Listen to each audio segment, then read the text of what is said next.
Hey guys, in this video I wanted to talk to you about springs and nipple sizes and needle sizes and springs specifically on a Cornely type machine.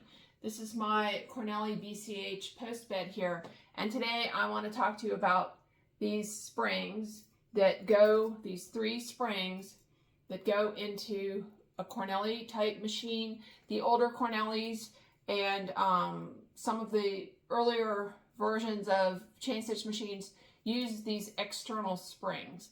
The Singers, the Mausers, the newer Cornely like A5s and maybe the A3s don't have external springs. So what I'm going to talk about today's video is springs on this and the effect of spring pressure and needle and nipple size. Now you may say, well, you know, I have a newer machine, I don't have these external springs. Get your popcorn and maybe watch this video because it's going to sort of illustrate about spring pressure and nipple and needle size, something that will translate to any chain stitch machine. Mostly it's about understanding the different effects of increasing or decreasing spring pressure and increasing or decreasing nipple and needle size. It's some troubleshooting that I went through because I was trying to work on a hat on this machine and I was using a thicker thread and I was having some trouble getting it to feed, and so that's why I did this video. So I'm sorry. So this is the intro to the video, just so you can understand what this video will be about. Okay, well, thanks for watching.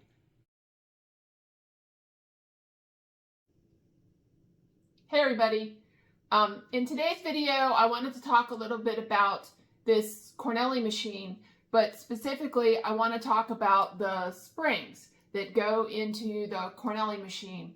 For those of you that have a Singer or a Mauser or even a Kanto or a newer Cornely machine, they do not use these kinds of springs like this that go into the machine. So on the older Cornelys, there are springs that go on the outside of the machine. Hang on and I'll show you them real quick. Okay, so we're now looking at the face of the machine. You can see there's a spring here and 2 springs over here. And these help the machine sew to go up and down. This is the nipple, and these 2 back here are the feet. So I wanted to talk a little bit about these springs on a Cornely. Okay, I'm jumping over here to my Mauser machine. On a Mauser and a Singer, the springs are inside the machine, and there's a threaded bolt here that as you screw it down, it increases and decreases the pressure on the spring. So on a regular Mauser or Singer chain stitch machine, the newer ones, you can't see the springs because they're inside. Okay, over here on the Cornely, they're outside, and there's actually not a lot of adjustment in pressure. The front one goes in and there's not any way to change the setting. The back ones, let me turn my light on here so you can see. The spring goes into the side of the face, and where it goes in, there's actually a couple of different holes. So if I move this spring from this hole down to that hole, that will effectively increase the pressure. But I wanted to talk a little bit about the springs today and what they do. And sorry, this video is just in my messy arts and crafts room, so hang on a minute. Okay, so the springs in, where did I put them? Hang on. Let me find my springs here. Here. Okay, the springs in the Cornely machine, there are 3 of them, and they look like this. And there's one where the legs are bent together in the same direction, and then there's one where one leg is bent one direction and the other is down, and then the other one it's just the opposite. So there's 3 altogether, and none of them are the same. But you can make your own. So I ordered some springs from McMaster-Carr, and they're like, I don't know, maybe $6, $8 for 6 springs. And so they come looking just like this. So here I have two different springs. This one is a slightly thinner diameter spring. There's, sorry, I got that backwards. This one is the thicker diameter spring, and there's more coils. And then this one is a slightly thinner diameter spring, and there's less coils. So they're also different degrees. This spring is a 90-degree spring, and this one I think was 120. So when you put these into the machine, this one is going to be stronger, giving stronger pressure, and this one is going to be weaker pressure or less pressure. So the springs come in a bag like this, and I have a lot. I only have like, well, 3 Cornely machines that use these springs, but you can just make your own. And I did order these from McMaster-Carr because I specifically wanted to get a set of 3 that I could have different strengths of springs. So I went ahead and bent them. So why I'm doing this video today is I was trying to do this hat patch on this hat, and I didn't have the right color dark blue thread. So I went and I looked at my backup thread, which is Pretty Punch thread that I have gotten on eBay, and it's really cheap. You can get it maybe for like $2 a spool. So let me show you this. This is it's called Pretty Punch. Sorry, I don't know if you can see that. It's called Pretty Punch thread, and it's acrylic, and it comes in these little rolls. Normally, you know, a Mauser thread cone is like this, and this is a small one, but I got like this whole bag of different colors for, I don't know, maybe $25. So I needed the dark blue, so I put the dark blue thread in and I started sewing, and I was having some issues where it wasn't feeding, and it wasn't moving the material, and the needle was getting stuck in the nipple, and I knew that's a problem with nipple pressure, because it's sort of the same symptom that happens if your needle's getting stuck in your fabric's not advancing with the foot. It's usually because you don't have enough nipple pressure or your nipple spring has broken. And that's a really easy fix on a Singer. But on my Cornely here, the spring wasn't broken, so I was like, so I'm gonna have to troubleshoot this. So sorry, I ramble, but it's kind of might be a long video because I just want to clearly explain my thought process of what I did and how I solved this problem. And I'm not an expert or a professional in any way. And you know, if you don't agree with what I'm saying, fine. Hopefully you have an alternate solution. But I'm going to share with you what I did, my troubleshooting process. And so I'm going to try to go through it now. But what happened was, the brief story is that I decided that my fabric wasn't advancing and my needle was getting stuck. And then I couldn't get the needle out of the fabric. So I rotated the handle under the table, and that breaks the thread. And then I could get the needle out. And then I decided I would increase the springs. So I went and I installed the heavier gauge springs. This was the lighter gauge spring. This is working fine all along with regular chain stitch thread. But I went and I installed the heavier springs, but I was still having like a few issues where it wasn't really feeding well. So I went up a needle and nipple size. So I was sewing on a number 5 needle and number 6 nipple, and I increased the springs to the stronger strength springs, all 3. And then I went up a size to a size 6 needle and a 7 nipple. And then it worked fine. It was like regular stitching. So I wasn't having any problems after that. So I'm just going to go back and show you what exactly I did and how I knew there was a problem. So I'm going to switch the parts backwards so you can see in a video what problems I was having and how I knew what I had to change. But basically, if your needle's not coming up out of your fabric, the first thing to check is to clean your nipple out. Clean your nipple and needle bar tube out and make sure that your needle is freely passing through the nipple. So I did that, and I knew that wasn't my problem. And then I went and I increased the spring pressure and increased the needle and nipple sizes. So I'm just going to kind of try to show you what I did here. So hang on and let me switch the phone around. So here's the hat, that I was trying to sew, and you can see the pretty punch thread is a pretty good match to the blue felt background. And I had tried to go around like 3 times and it just kept jamming. So I took out the thread and started again and did it a couple times till I got it working right. So I'm just going to talk about what I did. This is the post bed machine, and I want to show you the threads. So the blue one is the Pretty Punch thread, which I got on eBay, and the brown one is the Mauser silk rayon floss. So you can see it's a little thicker.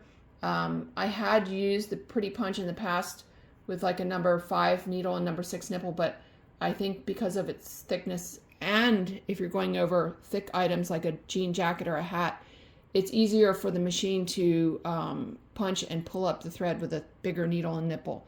So here, so here's the revised setup where I had I have the number 6 needle and number 7 nipple in, and I also lengthened the stitch a little, so you can see it's working fine. Nipple is going up and down. It's sewing very nicely. So this was a good solution, and what I had to do on the Cornely was to switch the needle and nipple and the springs. So I'm going to kind of go over that real quick. Hang on. Okay, so this is a number 7 nipple and this is a number 6 nipple. They're very similar, but the number 7 over here, the hole is just a little bigger. So now I'm going to go backwards through my troubleshooting just to show you what happens. So I'm putting the number 6 nipple back in. Cornely nipples are not the same as Singer. They're the same, sorry, I got some fuzz there. They use the same size nipple wrench, but they are not the same. So I'm just going to tighten that a little bit with my wrench. Does not have to be really tight. And then I have a whole bunch of Cornely nipples, I think up to size 10, and some, oh sorry, you can't see, up to size 10, and then I have some Thule and Moss nipples. So I'm going to put my number 7 nipple back in my holder here. And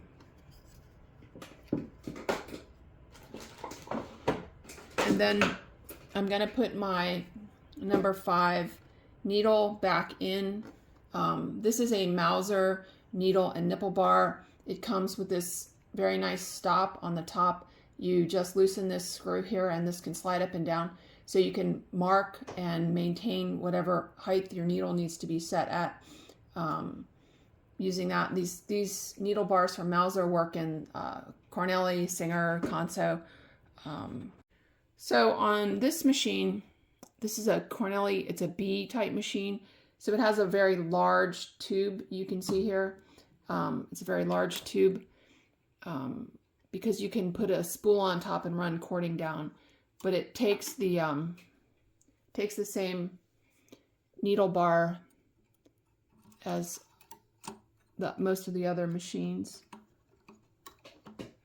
So I put it down, I turn my nose to 6 o'clock, and the screw I line up to 6. This one has a thumb screw on the back. So I line the screw up with 6 o'clock, and I'm going to just tighten the thumb screw with my fingers. I never use pliers on that. You may want to know, what is this thing here?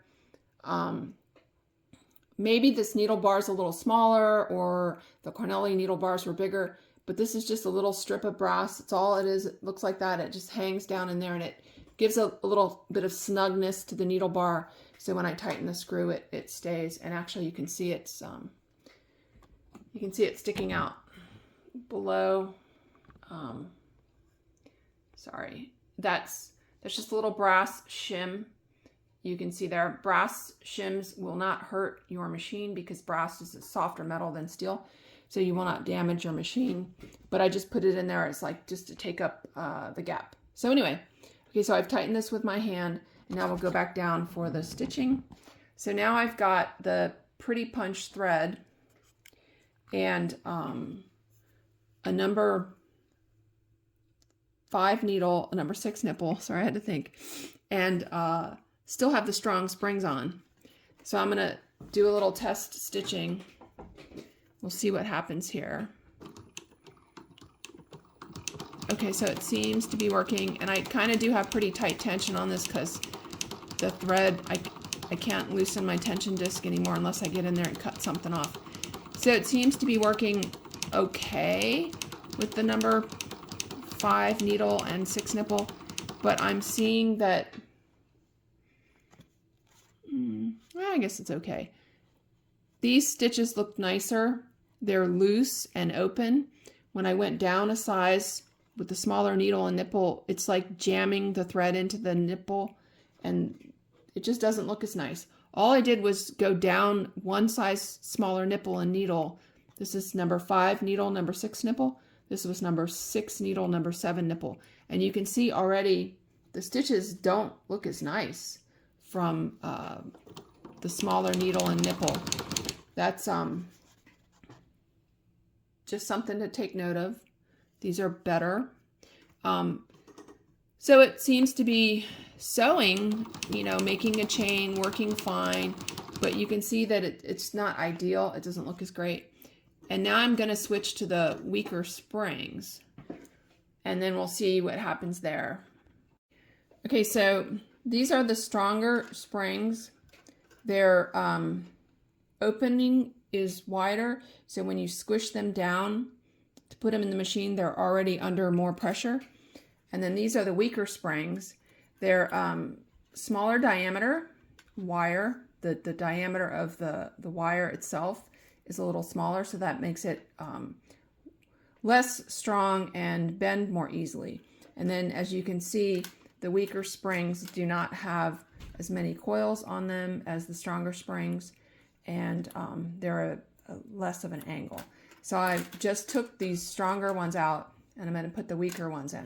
And again, I got these springs really cheap from McMaster-Carr, like package of 6 for like $7, $8. These weaker springs were working fine on all regular sewing, and in fact all hats, but with the thicker thread and the smaller nipple, it was just having some difficulty. I suspect there's a possibility if I had kept the larger nipple and needle and the weak springs, it may have also worked, but it just wasn't feeding the fabric as well, so I thought the stronger springs would start. I'm now going to switch back to the weaker ones, which I will just use all the time, and I will only go to the stronger ones when necessary, because I don't like to use any extra force if it's not necessary. So now we're back. I have the weaker springs in now, and I have 3 of them tied together on a cord. Supposed to be for safety in case the spring breaks. It should not fly out and hit your eye. And it's also a good way to not lose your springs and to keep them separate.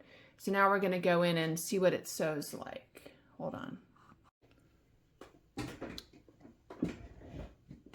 So now I've got the number 5 needle, number 6 nipple, and the weaker springs, the thicker pretty punch thread, and I've got, see, it's not working. Let me zoom in and show you. So I'm trying to go, and the fabric is coming up with the nipple. So the needle's stuck. It's sewing, but the fabric is not staying down. So that means that the needle can't come up into the nipple. So either the nipple's too small or the spring pressure on my nipple is too low, because the nipple would need to hold the fabric down as the needle rises up. So now I've got a thread jam. Now what do I do? So to get rid of this, because I can't go on anymore, I have to rotate my needle enough times to break the thread, and I just heard it break. Then I should be able to get my fabric out. Let me see. should be able to get my fabric out. So that's what happens when your, I think I broke my thread, so now I have to rethread my machine. But that's basically what happens when you're not having the right nipple pressure or nipple size.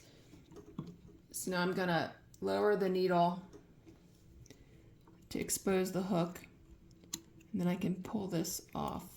Let me see if I can grab that. Pull this stuff off with the tweezers. Made quite the mess here. It's stuck, and it wrapped around the needle as well. So I could try to loosen it and pull the needle out from the top, but I won't be able to, probably because all this thread is stuck here.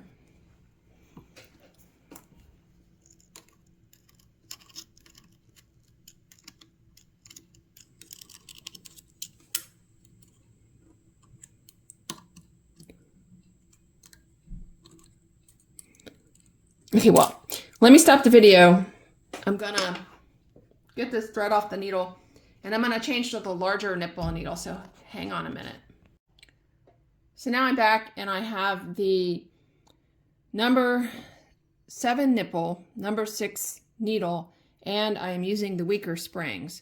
And let's see what happens now.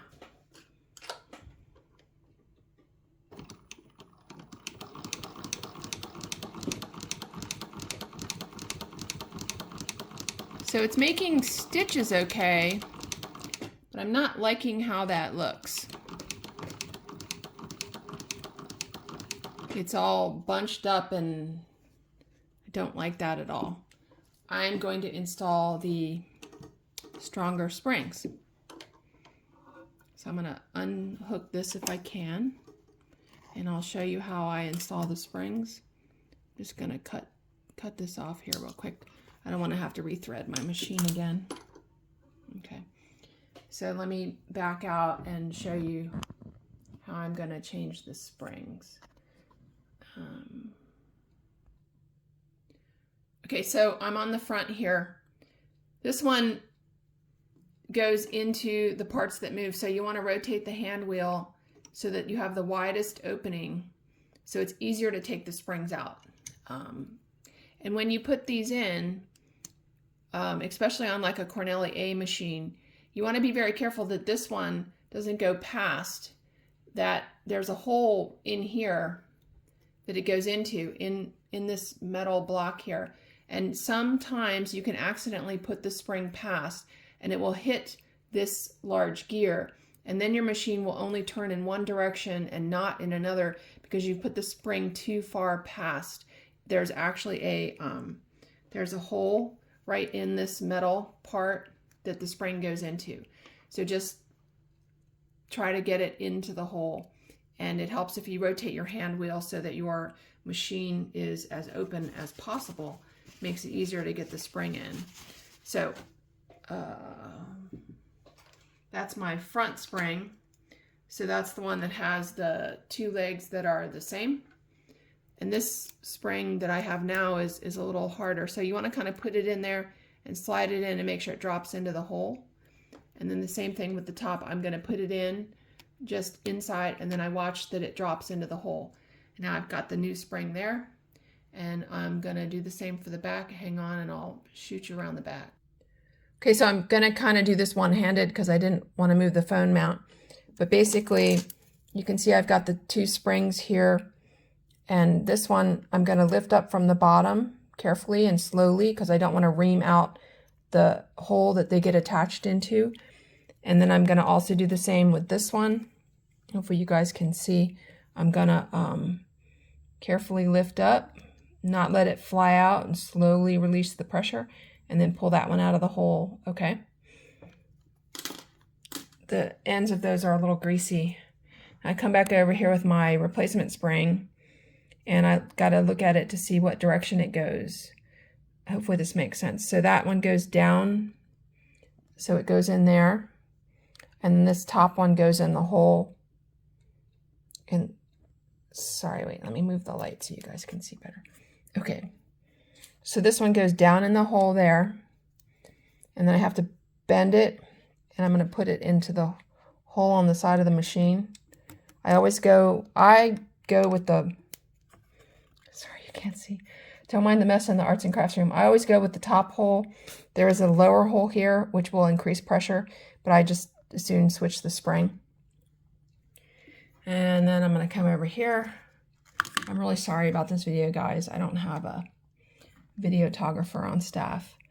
Okay, so this goes down here, and then I'm gonna bend it around, and I'm gonna put it in the top hole. I have seen some machines where the place where the spring goes in is a little broken, and you just want to be careful that you don't put any torque on the mount hole of the springs. So now I've got my 3 new springs installed. They're heavier weight, and sorry, I'm gonna get you back in the phone holder and we'll try to sew something. Hang on. So now I have a number 6 needle, number 7 nipple, and the stronger strength springs, and we're gonna try to do some stitches and see how this looks. I do know that my thread tension is too high, but I'm at the end of my screw on that and I cannot unscrew it. So it seems to be going okay. If I was doing a shirt or something other than a hat, because the hat is already pretty rigid, I would get in there and chop off part of that spring so I could have less tension, but I'm not planning on using the pretty punch thread very often, so I'm not, oh my gosh, I'm sorry guys. I wanted to bring you this video, but I didn't think it through very well, and now my phone won't focus. So here I had to take it out, and this is the thread that I just did with the larger needle and nipple. The stitches are it's a little puckered because my tension is still a little tight, but at least it's sewing and it's not getting jammed up like it did over here. And so this was the too small needle and nipple and not enough spring pressure. And then here was bigger needle and nipple, but not increased spring pressure. And then here is bigger needle and nipple and increased spring pressure. And it did so much better. So I'm hoping that just kind of helps you guys. I'm really sorry if the video is long. I just try to get all the information out for you guys so that it can make some sense, and hopefully, you know, it helps you guys to try to understand how I'm doing stuff. So I got this really nice hat now, which I'm actually gonna give to a person that has a white Jeep. So hopefully that explains springs and Cornely springs and how you can buy them. And I should say that I just have these are called channel locks. They're a fairly large set of pliers, and this is what I use to make the springs. I just put the end in there and bend the wire. It's very easy. Just want to grab just a small amount. I probably have too much leg here because it just makes it harder to fit the spring into your machine if your legs are really long. So these legs may be a little long, but hopefully that helps you guys. All right, thanks for watching.